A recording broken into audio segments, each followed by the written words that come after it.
they've really made it easy for designers as well. They don't have as many tools as Wix has in terms of invoicing and like being able to run your whole entire business, but they are making it easier for you as a designer to like host all of your clients and to learn more about all of the tools that are coming up with Squarespace. Their affiliate program is really easy to get into. They're really, really user friendly. Welcome to Unplugged, the tech podcast for digital entrepreneurs. I am one of your hosts, Brooke, the founder of the Sober Biz Collective. Hey, podcasters. My name's Nate Kelly, best-selling author and founder of Podcast Revolution Studios. If you're looking for tech, tools, and tips on how to utilize podcasting for your business, you're in the right spot. Let's get unplugged. Well, Brooke showed up like a boss business babe today in her blazer. And let's just make it Brooke's day to shine. I want to talk about website development, SEO. This is like your sweet spot, not to put you on the spot, but I think it's important I think we mentioned in an earlier episode, the importance of having a space to kind of send your listeners to, or if you've got a sponsor or a digital offering or a resource to share with them, to have a place to house that and send them to. Aside from the branding and the scaling of your business, and a website may not always be feasible, but I think eventually when that growth comes, it becomes necessary. And Brooke has helped me out with numerous websites. We're about to start a new project. I wanted to just start by asking, like, what is your thoughts on having a website like right away? I know we decided to go with the Facebook group. What are your thoughts on kind of getting started? That's a great question, Nate. With websites, especially for digital entrepreneurs, because like if you're listening to this, you're a digital entrepreneur that's wanting to start a podcast, you're probably wanting your audience to get connected with your services and what you have to offer. So having a landing page at least would be absolutely crucial. The thing I like about having your own website as opposed to using something like a Linktree or like there's Podia and a whole bunch of different kinds of free websites. Beacons, yeah. Yeah, all those kinds of sites is that you're driving traffic to your own site. You're collecting their information. You own the domain, like you own the space. For me, when I think of website, I do a lot of web design work. That's kind of my main bread and butter for my business is helping people build websites. And for me, it's kind of like creating your home on the web. So I feel like I'm an interior designer and I'm helping So you like true. create your home. And you want that home to be really inviting and a place where when people come over, they kind of get your aesthetic, they get your vibe, they have a feeling when they walk in and they want to stay and get comfy and like be a part of it, right? I use a website host mostly. I mostly work with Squarespace and Wix, but I'm really, really, really loving Wix right now because it's a place where you're not just hosting your website and creating this home on the web for your clients. It really has an amazing amount of tools that can help you build your entire business, like invoicing, accounting, Yes. creating memberships, creating programs, creating blogs, email lists, all that kind of stuff you can do in one platform. So it's been my go-to lately. But it's actually pretty affordable compared to other Yeah. website hosting. It's not going to be as affordable. Like you can do a WordPress website for pretty cheap. Um, and SEO wise, WordPress, GoDaddy, they're pretty great. But they're going to be very limited in terms of design and capabilities in terms of running your business. And then you always have to go extra apps on top of that. And you're opening 300 different things on your phone trying to run your business. So I really have been just obsessed with Wix lately. And we'll get into it a little bit later, but they've come up with some new tools that are just like got me giddy. I Oh, can't. you have gotten me now obsessed with Wix. And I will say also, as from the entrepreneurial side and not building the website or designing any of the features, but once you hand it off to me, it's very user friendly to go in and adjust things. I'm pretty tech savvy, but I'm not like a web designer. I don't code. And I think that's a great thing about Wix is you don't necessarily need that. So, it was daunting to think about like, oh my God, am I going to have to call Brooke every time that I want to adjust something small or change a link or whatever? No, it's very user friendly to be able to go in there, adjust things yourself, preview it, publish. Like it's all in one and it's super user friendly. And, you know, talking about affordability, you mentioned, I think I have the premium, whatever it is, that allows me to host my online course. It allows me to invoice clients. And it's, I think, $40 a month. So that's affordable. If you're running a business, I think that's more than affordable. And, Mm. to have all of those resources and options under one roof is amazing. It really is, and I have had moments where I'm kinda worried that Wix is gonna make my job obsolete because they were kind of the first to implement AI tools into their Gotcha. program and, their web hosting. So it's made it really, really easy for people who don't know what they're doing just to go in there and create a website. Thank God, though, there's so many people out there that just don't wanna be bothered with Yeah, technology, so I still have a not at job. all. Right. 'Cause even if it's, like, easy, it can feel like learning a new language, and it's nice, it's actually a program I've been working on since, oh my gosh, like, 2012. I built my Wow, first website on Wix, yeah, so I've really gotten to grow with it, and as it added new tools, I just learned one new thing as opposed to learning how to use the entire suite, right? wow. But the way that they have made it easy for me to do my job now with their AI tools is absolutely blowing my mind. I haven't even been able to dive in and get into all of it, but they've created, like, video tutorials and, they've made it so I can make, like, a client packet when I'm done, and it'll send them all the information that my client needs in order to, like, run their website when I'm done with them, and they've made it so you can use AI to create all the descriptions for SEO and everything, so I'm just, like, I'm in La La Land right now. I'm taking some extra courses. They have free courses available and to learn more about how to, like, make more detailed changes and stuff, through Wix, and yeah. The best part about it is when I make somebody their website, Wix will always send me a 50% off your first year code. So that $40 a month actually turns into $18 a month if you buy an entire year, and that's Amazing. Canadian. So, like, a whole year of hosting your website the first year, Canadian was $244 for my client. Come Like, that's wild. I can't even, like, pay for a meta verification for that cheap. on. Truth. So as, like, a developer who is creating, like, how does your profile differ? Like, are you able to set up templates? Are you drafting? Like, how does it let you hand things off? Do you have, like, a different level of a profile in Wix?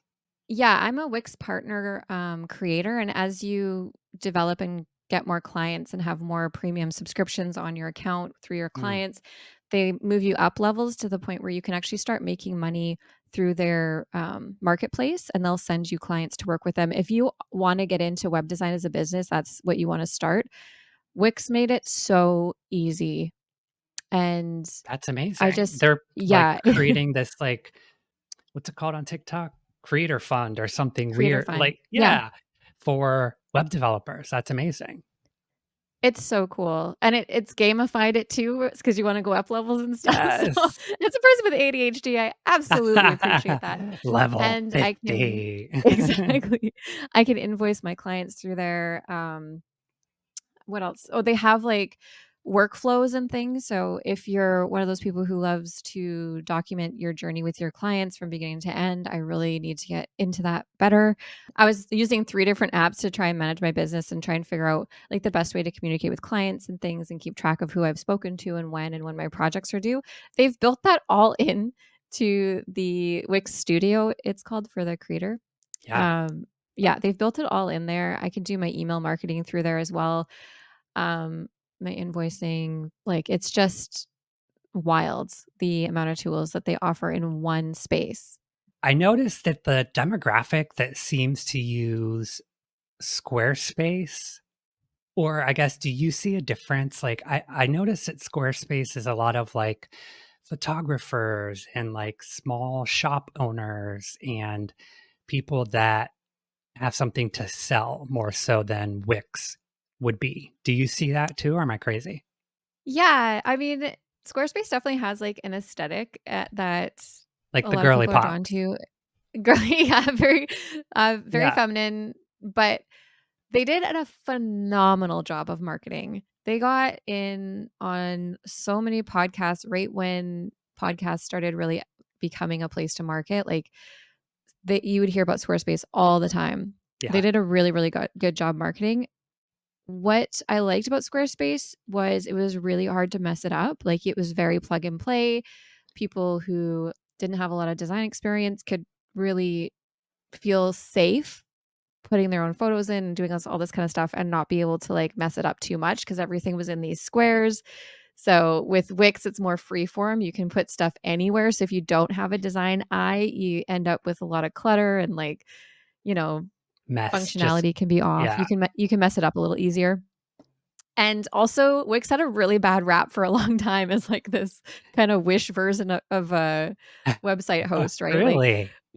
yeah, the SEO on Wix was really bad for a long time, so it was, like, a really cool place to design anything you wanted, but then people aren't gonna it wasn't getting Find it. indexed very good on Google. Yeah. Got it. Yeah, so Squarespace kinda came in and tried to become this new cool way to design a website that was really easy, really user-friendly, easier than a WordPress site. You didn't need coding, all that kinda stuff, but didn't have the versatility that you get from Wix. That's changed a bit. They are a little more like, their squares have gotten more versatile, so you can really do a lot more with it now, Definitely. and, like, creative, colorful, poppy kind of websites. I have a lot of clients that I've set up through Squarespace because that they heard about it, they tried to make their own site, and then they got frustrated and called me. So So you take over and save the day. yeah, and then I'm a Square Circle member as well, so same thing with Wix. Wix has a Wix partner program, Squarespace has a Square Circle program, and so they've really made it easy for designers as well. They don't have as many tools as Wix has in terms of invoicing and, like, being able to run your whole entire business, but they are making it easier, for you as a designer to, like, host all of your clients and to learn more about all of the tools that are coming up with Squarespace. Their affiliate program is really easy to get into. They're really, really user friendly. They're a little more on the pricey side, and you have to upgrade quite a bit in order to get like a membership site and to put your shop on there. I find their shop tools not as functional and user friendly and easy to design as like Squarespace or sorry, as Shopify. Mm. And as Wix, like Wix, you can really design your shopping pages and stuff, whereas Squarespace is very plug and play and it's going to look like a Squarespace site. You can't really change that. Yeah. Yeah, you can spot it from a mile away. But I love the aesthetic and I love how fun they're making it for web design. Yeah, and the sort of user experience now. A lot of people are, can navigate quickly. They know where to find things and how to utilize the site. So, if we're talking kind of demographics of your community, might be something you want to consider. To your point, probably very Gen Z and younger millennial demographic for sure. Well, Brooke, I have a fun new toy. Let's get into tech talk. We talked last week about the DJI Mic 2 and a project that I'm working on that requires kind of a wireless system. I didn't want to get the Rode Wireless Go. Brooke has it. She's kind of given us the review. And I was bouncing back and forth between the DJI and the Hollyland Lark Max, which is what I ended up getting. And it looks like most of your typical wireless systems. It has the receiver. What I do like about this is it does have an actual physical knob, which for some Mm, reason in addition to the LCD screen. Um, so you're not accidentally like scrolling up on something. You choose your setting that you want to adjust, and it has this dial that you use to adjust it, which is helpful. And it also has a lock mechanism, so that if your receiver goes in your pocket, or if it's on like a cold shoe mount or something, it's not going to get bumped and possibly stop recording or change your levels. So that's super helpful. It does have the clip like most of the transmitters do. And it also has this freaking, like, the strongest magnet that I've ever felt in my life. So if you just want to kind of put that behind your shirt and clip it rather than having it like on your collar or whatever. Couple different options. It comes with the optional lavalier clip-on mic as well. It comes with all of the cords that you need to charge and connect to either a DSLR or your mobile phone. I love it so far. The reviews are amazing. That's why I only got the one mic. I probably will end up getting the DJI in the future with the two transmitters.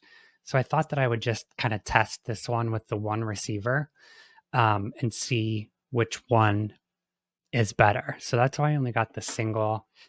I have this like Joby thing that I have on like my little tripod that I use for like content or vlogging. You can just clip it on there. Everything's wireless as far as the transmitter goes. The audio quality is impeccable. I mean, I was editing a few videos that I was doing earlier yesterday, and it sounded like wired podcast equipment. Um, and I'm usually picky about how the audio sound in any videos. Super impressed. It's the Hollyland Lark Max. Obsessed.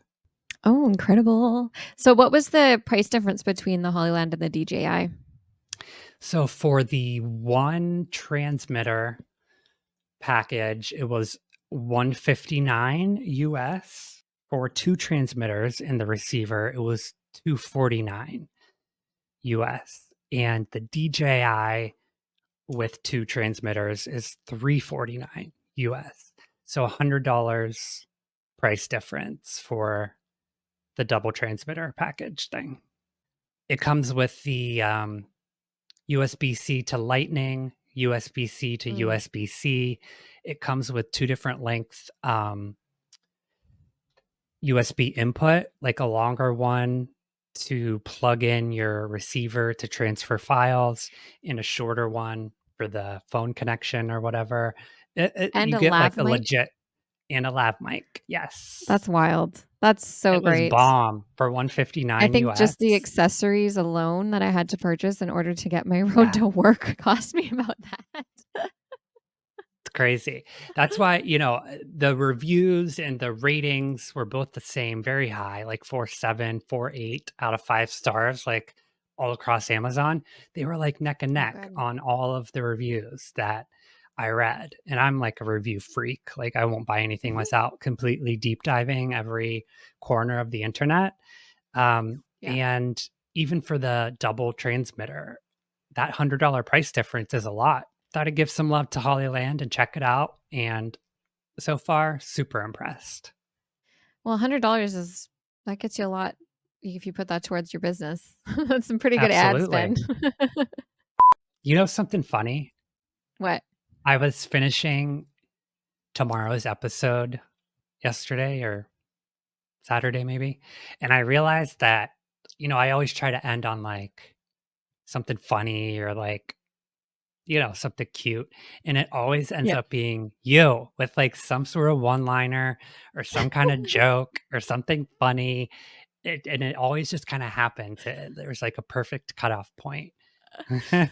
Oh, now there's so much pressure. I know I shouldn't have told you that, but your stand up skills are shining through, my friend. Well, fine, girl. Um, yeah, I was gonna say we need to get out there and make some on the go content with our new Yes. microphones. Great Maybe we point. can embed them into a episode and see the Yes. difference between audio and everything. Let's make that a goal for one of our next couple episodes. Go All out, right. get some content on in the field, and we'll come back with the audio from our devices and have kind of a breakdown. I love it. Is there a question we should ask people? Something about Ooh, podcasting. yes. Do you have a You know, podcast or what do you listen to? yeah, if they're a fan of podcasts and like have they been influenced to buy something or to do something because of a podcast? Ooh, I like that. It's a good one. What have you been influenced to do because of podcast? Nate? That was This my is Brooke best. Robichaux in the field. Eyewitness 7. Back to you in the studio. I love how my voice always gets lower when I put a microphone up to Uh-huh. my because I used to host karaoke and DJ at a strip club. What? What? And So fun. the feedback I always got is your voice is too high. You need to like lower your voice. So now every time I like put a mic to my face, it gets lower. Up Yeah, next, there's we've got Starlight Sparkle. we've got Candy Britches coming to the stage. Oh my god. That there are some stories there, man. We're gonna have to talk off record about that. That's how I I started my radio announcing career. love it. Your broadcast career. Yeah. Story for another time, but it was a place that didn't serve alcohol, and a strip club because they didn't have a liquor license, but you could buy a $10 Coke. Like the drink. Now, yeah. I think that's probably it. Thanks so much for hanging out today. Make sure you subscribe to us on YouTube for all of our video content at Unplugged Tech Pod. And join us in our Facebook group, facebook.com/group/unplugged podcast. Also, make sure to throw us a 5-star review if you are finding this content valuable for you and your digital business. We accept all forms of reviews, Apple Podcasts, Spotify follows, YouTube, telling your grandmother about us. And make sure to share the episode with one person in your life who may find it valuable. And we'll see you next time on Unplugged. I think it's good enough, and we're just going to keep getting better.